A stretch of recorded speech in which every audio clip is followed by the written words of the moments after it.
Welcome to NFL Nexus, where we dive deep into the biggest stories shaping the league. Today, we're taking a really close look at the Miami Dolphins, because what they've done this offseason, it's about so much more than just a new playbook. We're talking about a fundamental shift in the team's entire DNA, a complete philosophical reset, and frankly, a massive gamble on a whole new identity. So, what's really going on down in Miami? Let's get into it. You know, for anyone who's been following the Dolphins, this question probably hits pretty close to home. We've all seen the flashes of brilliance, haven't we? The explosive plays, those moments where they look like a legitimate Super Bowl contender, only to see it all just fall apart. We've seen the late-season collapses, the frustrating playoff letdowns. It's been this brutal cycle of being almost there. So the Dolphins front office, they had a choice to make. Keep chasing those fleeting moments of offensive magic, or tear the whole thing down to the studs and build something that can actually last, something that can win in the cold of January. And it's pretty clear they've chosen the second path. This explainer is going to break down exactly how they're doing it, piece by fascinating piece. So to really wrap our heads around what's happening, you have to look past just the names being hired and fired. You've got to see the bigger picture here. This is a deliberate, conscious pivot away from the identity this team has had for years, and it's a very loud statement about what they want to become. The words to focus on here are stability, toughness, and long-term. For years, it feels like the Dolphins have been all about the flash, right? The big plays, the high-flying offense that's designed to win you the highlight reel. But what that's led to is a team that's exciting, but kind of fragile, thrilling, but inconsistent. This new approach, it's a complete 180. The Dolphins are basically shouting from the rooftops that they're done being the team that can light up the scoreboard in the September sun, but can't win a tough, physical, grinded-out game in December. They are building a team for the long haul, one that's designed not just to make the playoffs, but to actually win in them. And look, this comparison right here, it lays out that shift from sizzle to steak perfectly. The old way was all in on offense, kind of operating under the theory that they could just outscore all their problems. The new direction, it's about balance. It's an acknowledgement of that age-old truth that, yeah, defense and sound fundamental football are what win championships. They're moving away from chasing quick fixes, like throwing a massive contract at a free agent and just hoping he's the final piece, and they're now focused on building something sustainable through smart drafting, player development, and putting a consistent culture in place. And maybe the most important change of all is going from competing agendas to a shared vision. This tells me they're trying to get rid of any internal friction and make sure that everyone, from the top down, from the owner to the head coach to the last guy on the roster, is pulling in the exact same direction. So, if the Dolphins are building a whole new foundation, you need an architect, right? Well, that would be their new head coach, Jeff Hafley. And his hiring is the single clearest sign yet of this new direction. In a lot of ways, Hafley is the living, breathing embodiment of this new philosophy. And he's the guy they've tasked with bringing it to life, both on the field and inside that locker room. In a league that is absolutely obsessed with finding the next young offensive guru, the Dolphins went in a completely different direction. Jeff Hafley is a defensive guy through and through, known for his incredible attention to detail and his proven ability to build tough, disciplined, and fundamentally sound units. He is not a coach who's going to make headlines with flashy quotes at the podium. He's a coach who is going to win games by out-preparing, out-scheming, and out-coaching his opponents. And for a team that has been desperately searching for a core identity, Hafley's defensive-minded, no-nonsense approach is a potential game-changer. So what does a team built on these pillars actually look like on a Sunday? Let's break it down. Disciplined, aggressive defenses. That means they're going to attack and create pressure, but they're going to do it within a smart structure that doesn't lead to those back-breaking penalties. Fast, physical, and fundamentally sound is the bedrock. It's about playing with an attitude, sure, but it's also about mastering the basics. And that leads right to the next point, a heavy emphasis on tackling and coverage integrity. I mean, just think about how many games are lost on one single missed tackle or one blown coverage. Hafley's whole goal is to engineer those mistakes out of their game. And finally, a high standard of communication and accountability, and situational awareness. These aren't just buzzwords, okay? They're what separate the good teams from the great teams. It's knowing not to take a sack on third down when you're in field goal range. It's every single player on defense knowing the down, the distance, and what the offense is probably going to do. This is the blueprint for smart, tough football. And this quote right here, man, it gets right to the heart of it all. The Dolphins didn't just hire a defensive play caller to be their head coach, they hired a culture builder. The bet on Jeff Hafley is a bet that he can fundamentally change the day-to-day environment of this team. It's about installing a clear, non-negotiable standard of how things are done. The belief is that if you get the process right, if you build a culture on relentless preparation and total accountability, the wins will eventually take care of themselves. It's a long-term investment in building the right way. But look, a great defense is only half the battle. We all know that. To win in today's NFL, especially in the gauntlet that is the AFC, you absolutely need a high-powered offense to go with it.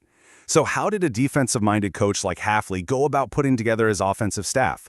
Well, this is where the story gets really, really interesting, because the coaches he brought in are this fascinating, calculated mix of high upside risk and grounded, seasoned veteran leadership.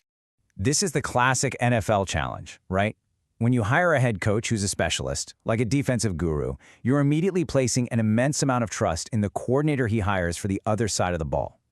Who is Hafley going to trust to call the plays, to develop the quarterback, and to shape the entire offensive identity? These hires are absolutely critical. For Miami, this meant finding a very unique combination of innovative thinking and rock-solid stability to build their new offense around. And wow, what a fascinating contrast they created with these two key hires. In one corner, you've got Bobby Slowik, the new offensive coordinator. Just a little over a year ago, he was the hottest name on the coaching market, but he comes to Miami humbled, coming off a really tough season and getting fired in Houston. It is the definition of a high-risk, high-reward move. And then in the other corner, you have Tyke Tolbert, the new wide receivers coach. He is the personification of veteran stability, a deeply respected teacher with decades of experience under his belt. This pairing is no accident, folks. It's a deliberate strategy. One coach with a sky-high ceiling who is desperate for a fresh start, balanced by another who provides that steady, foundational bedrock of experience. So let's zoom in on the new OC for a minute, because Bobby Slowik's journey to Miami is a legitimate roller coaster, and it makes his hiring one of the most compelling storylines of the entire NFL offseason. To understand the gamble the Dolphins are taking, you have to understand the dizzying highs and the stunning lows he's been through in just the last 2 years.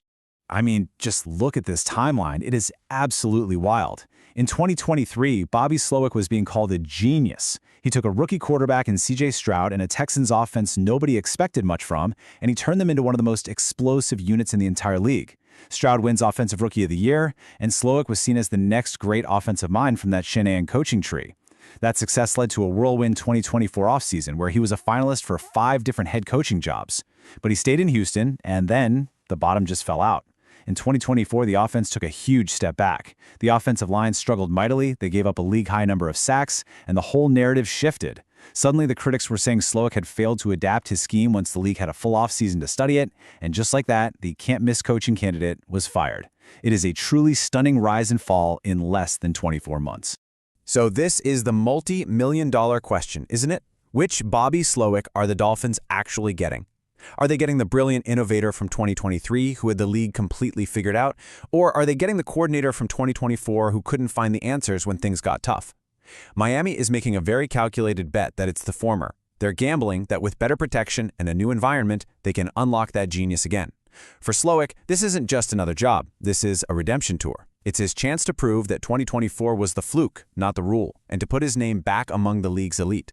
Now, to counterbalance that high-wire act of the Slowik hire, Miami made a very different kind of move for a key position coach. They brought in a guy who represents the absolute opposite of volatility.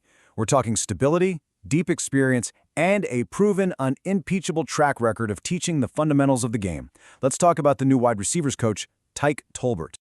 I mean, his resume is basically a 2-decade tour of the NFL, coaching for 7 different franchises. That means he has seen it all. He's worked within a dozen different offensive philosophies. He's coached every single type of receiver you can imagine, from raw rookies to established all-pros. And there's not a defensive coverage scheme he hasn't seen and coached against thousands of times.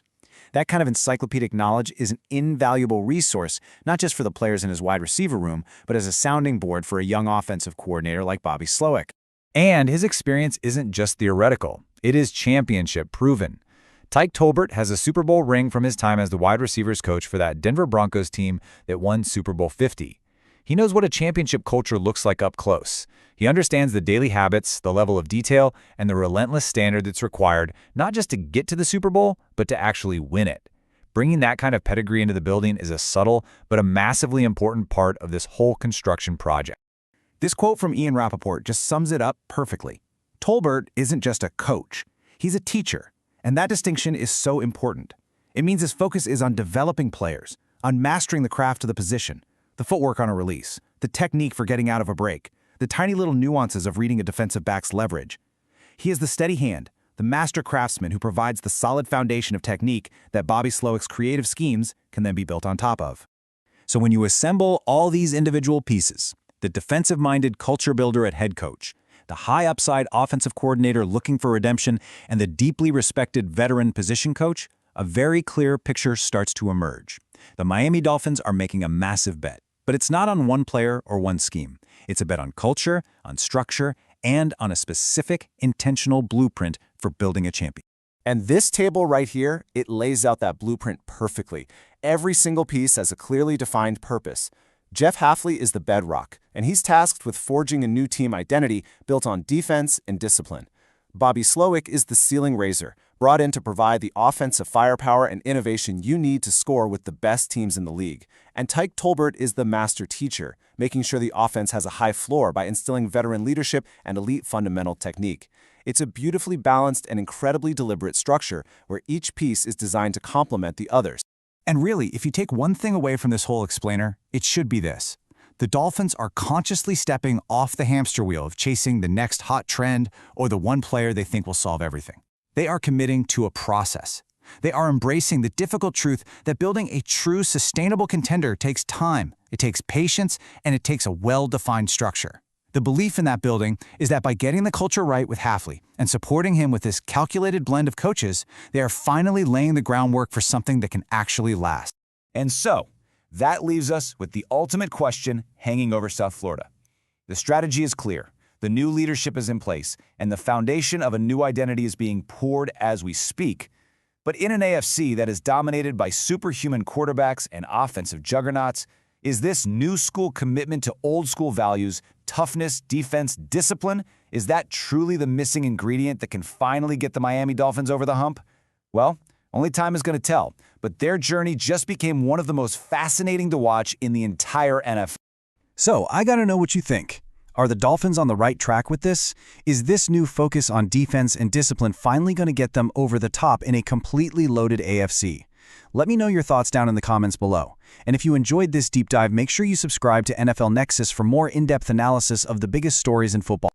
And hey, if you're looking for a really fun way to support the channel, be sure to check out our NFL-themed coloring books. They're a great gift for the young football fan in your life, or honestly, even for yourself. You can find them by clicking the link in the description or just scanning the QR code right here on the screen. Thanks so much for watching, and we'll see you next time on NFL Nexus.